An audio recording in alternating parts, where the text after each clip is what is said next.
So hello, we're from Wyoming Liberty Group. I'm Susan Gore, and I have the pleasure of talking to a healthcare expert, Charles Katibi, this very day when King versus Burwell has come out of the Supreme Court.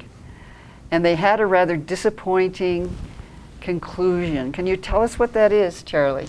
Yeah, so in a 6-3 decision, the majority of the justices decided that the IRS indeed has the authority to issue insurance subsidies on the federal exchange. Now, this is used by 36 states, including Wyoming. And with these subsidies, not only is the employer mandate to maintain as part of Obamacare, but the individual mandate as well. All right. So how this on this exchange in Wyoming, I understand that 3 out of every 100 people in Wyoming are getting subsidies to their insurance. That's right. So out of a population of 579,000 in Wyoming, there are only 16,000 people currently receiving these subsidies. But with these subsidies, the employer mandate is also enforced, and that impacts 172,000 employees in the state of Wyoming. That's 80% of the workforce. So this has a large amount of impact on Wyoming. All right. So what are the other ways that we can think of this this decision affecting Wyoming? Who is affected the most? The people affected the most, I'd say, would be the employers that are hiring 50 or more employees and their employees. And this is going to have a large impact on their ability to hire more people, because with every individual above 50 employees that they hire, they need to purchase health insurance for them, which is extremely expensive in the state of Wyoming. Absolutely. Michael Cannon said that the people who are most affected are likely to be the unemployed, or because jobs are getting scarcer for this reason, and also the people who have to work part-time. Yeah, so part of the employer mandate is so this mandate applies to every full-time employee, and that means anyone that works more than 32 hours a week. Now, this creates a huge incentive for employers to reduce the number of hours that their employees have to work in order to avoid having to pay for their insurance. So this creates a huge incentive, not only for them to stay small and not hire as many people, but to reduce the hours of their workforce. Oh boy. Now there are some other disadvantages too. What about the individual mandate? Aren't there people having to pay penalties for not having insurance? Yeah, so the average penalty right now is about $300 a year, but next year it's going to rise to $695. So yes, this is going to impose a lot of costs on people that aren't getting insurance through their work.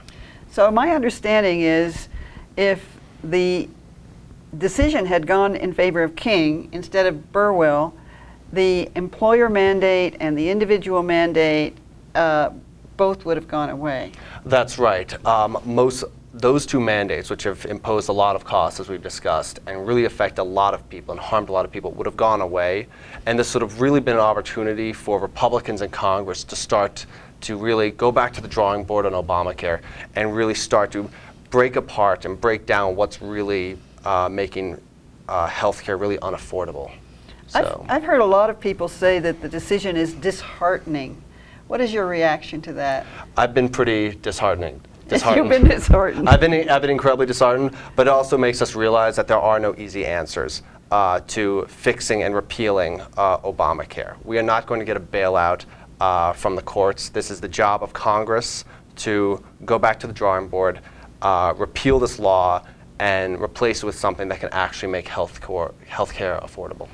Well, the other thing I'm hearing is that the Supreme Court doesn't know much about economics, and I know you're an economics major. Mm-hmm. And so what do you think about the Supreme Court's view of economics? They thought they were saving the economy or something like that. Yeah, so a big part of their decision or their opinion was they could not possibly allow these subsidies to go away, because if they went, Obamacare would be even worse. Because without the subsidies, as we said, the employer mandate and the individual mandate goes away. And all that's left is really expensive insurance, because Obamacare puts all these rules that insurance companies have to comply with, which raises the cost of insurance.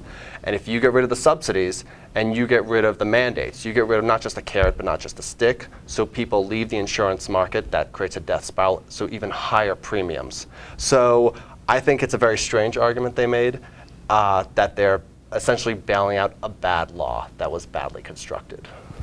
Well, some people say that they are ignoring the true rule of law. That's why I wrote this on the board, that they had a choice to follow exactly what Congress said or to give in to pressure from people who don't want to change. Yeah, so if they follow the rule of law, and this was the minority position of Antonin Scalia, Justice Alito, and Justice Thomas, and what they said is to follow the rule of law is to actually interpret the law as it was written, where it says that these subsidies are available on exchanges established by a state.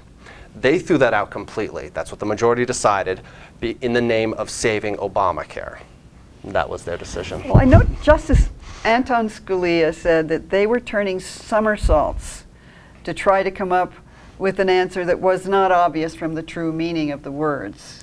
Yeah, so what the majority decided was that when read in isolation of that statement established by a state, they said, yes, when read in plain English, that means that absolutely these subsidies should not be available on state exchanges. But read within the greater context of the law and the law's goals, they had to keep them on. Because as we saw with their decision, their ultimate goal was to save Obamacare. Unfortunately. Yeah. Now, Wyoming made the decision some time ago not to establish an exchange. Do you think that was a good decision? I think it is. It's brought a lot of costs that were unanticipated. As part of Obamacare, if you set up a state exchange, you get a lot of grant money to set it up. But that grant money actually has not been enough for a lot of states that set up an exchange. They've been having a lot of technical problems. Just one example, Oregon spent about $300 million to set up a state exchange.